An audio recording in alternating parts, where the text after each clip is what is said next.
The sky over Salto, Uruguay, darkens. A baby shoots towards the earth, guided by a force that looks like a confused referee during a VAR check. It crashes onto a dusty football pitch. Teeth ahead. Silence. A fisherman, who never actually goes ashore, points in shock at the impact and mutters devoutly, "It started." A butcher puts down his cleaver and shakes his head. "This boy will be hungry." No one disagrees. Your first word is carny. While other children are learning to walk, you already have the scoring instinct of a hungry leopard and a set of teeth that would make a dentist nervous. You dribble your way through the kindergarten, shoot rubber balls through windows, and celebrate goals with a passion that scares the teachers. Other children watch Superman on TV. You see Gabriel Batistuta and know, that's exactly how I want to shoot, only with a lot more emotion and a lot less hair. At the age of 9, you dominate the streets of Montevideo. You're faster than the school buses, more agile than the neighbor's dogs, and hungrier for goals than your family after Sunday asado. Your first talent? Scoring goals from every possible position. Your specialty? The volley that you execute in your sleep. A coach discovers you and simply says, "The boy even scores when he's not looking, but make sure he doesn't bite you." At the age of 11, you are already playing for the youth team of Nacional Montevideo and score more goals in one season than most professionals do in their entire career. Coaches try to discipline you, but every time they reprimand you, you give them a cheeky grin. Your goals speak for themselves, and soon your name is whispered in awe at every youth club in Uruguay. At the age of 18, you were finally promoted to the first men's team. Goals come easily to you. Defenders come even more easily to you, mostly out of fear. Your speed makes opponents look like sad traffic cones. You become a star, but your emotionality becomes a problem. You collect red cards like panini stickers, and occasionally you spontaneously test your opponent's shoulder strength with a powerful bite. Your coaches despair, but they know. No defender in the world can stop you, not even yourself. Europe is calling. Groningen in the Netherlands is your first destination. You don't speak Dutch, but goals are a universal language, just like bite marks on arms. In your first season, you score an impressive 15 goals in 37 games and immediately become a fan favorite, as well as a nightmare for any goalkeeper. Ajax Amsterdam see your 10 goals and 6 assists in just 14 games the following season and quickly buy you. You explode in Amsterdam. With a total of 111 goals in 159 games, you become the top scorer in the Eredivisie, 35 goals in one season, and are voted Dutch Footballer of the Year 2010. Opponents all over Europe tremble in awe at your achievements and, as a precaution, also at your teeth. Defenders think about strategies, but your unpredictable behavior completely confuses them. Sometimes you work your magic, sometimes you explode emotionally, but usually only the net behind the keeper explodes. You celebrate your goal-scoring crown with cheers so intense that even your own teammates keep their distance as a precaution for fear of unexpected tooth attacks. Liverpool take notice of you.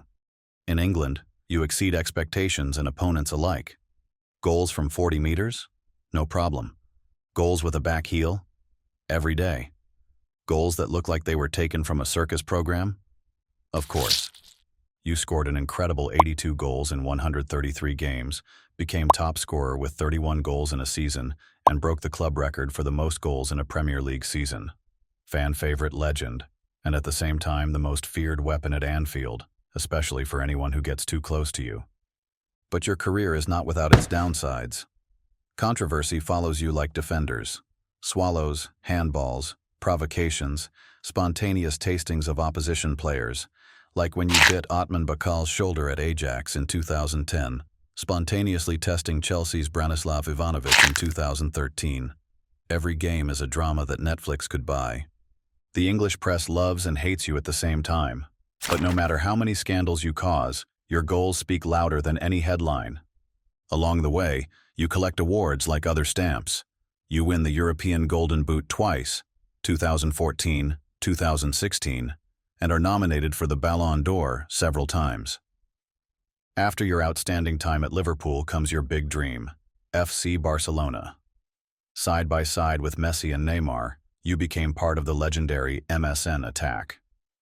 In 283 games, you scored 198 goals, won 4 La Liga titles, 4 trophies, and the 2015 Champions League. You became the top scorer in the Spanish league with an incredible 40 goals in one season, and proved once and for all that you could compete in a league with the very best.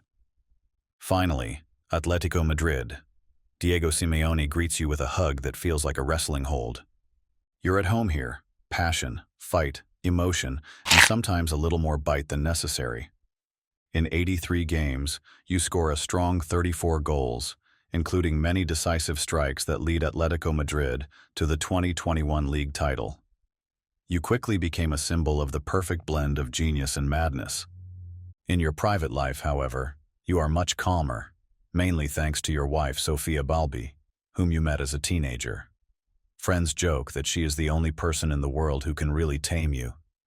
You also became a legend in the national team. Your decisive handball against Ghana at the 2010 World Cup will never be forgotten. In the 120th minute, you stopped the ball on the goal line with your bare hands, a scene more dramatic than any Hollywood movie. Red for you, penalty for Ghana. But as you leave the pitch in tears, Ghana missed the penalty and Uruguay win on penalties. You are the hero in Uruguay and the most wanted man in Africa. Your goals at the Copa America secure Uruguay the title, and your fierce duels against every South American defender ensure that even Messi is relieved to have you as a teammate and not as an opponent. At every World Cup, you show yourself to be a brilliant goal scorer, a man who is both hero and villain. Your legendary bite against Giorgio Chiellini at the 2014 World Cup made headlines around the world, causing months of suspensions and leaving opponents nervously checking their necks years later, both figuratively and literally. After Atletico, you returned to your roots at Nacional Montevideo to finish your career where it all began. But instead of a quiet farewell, goals, tears, and the obligatory biting joke follow. Suddenly, however, Grêmio in Brazil is calling. A new country, new defenders, and new challenges await you. Even at an advanced age, you remain goal-scoring, emotional, and bite-proof. No sooner have the Brazilian defenders gotten used to your teeth than the next call comes, this time from Miami. Inter Miami, to be precise. Your old buddy Messi lures you to the MLS, and you can't resist. Palm trees, sunshine, and opponents who get nervous as soon as you step onto the pitch. Because even in Miami, you are far more than just a player. You are the attraction that draws fans into stadiums and makes opponents think about additional insurance. Just when you think the end of your career couldn't get any more absurd, Hollywood gets in touch. You get the lead role in the remake of Dracula, playing the title character, of course. The movie becomes so authentic that garlic and crossover sales explode worldwide. You are nominated for an Oscar in the Best Authentic Bite Scene category, win your own statue made of pure garlic, and finally receive an invitation from the Pope himself to a private audience behind security glass. Don't forget to bite the subscribe button, but gently please, and leave a bite-proof comment.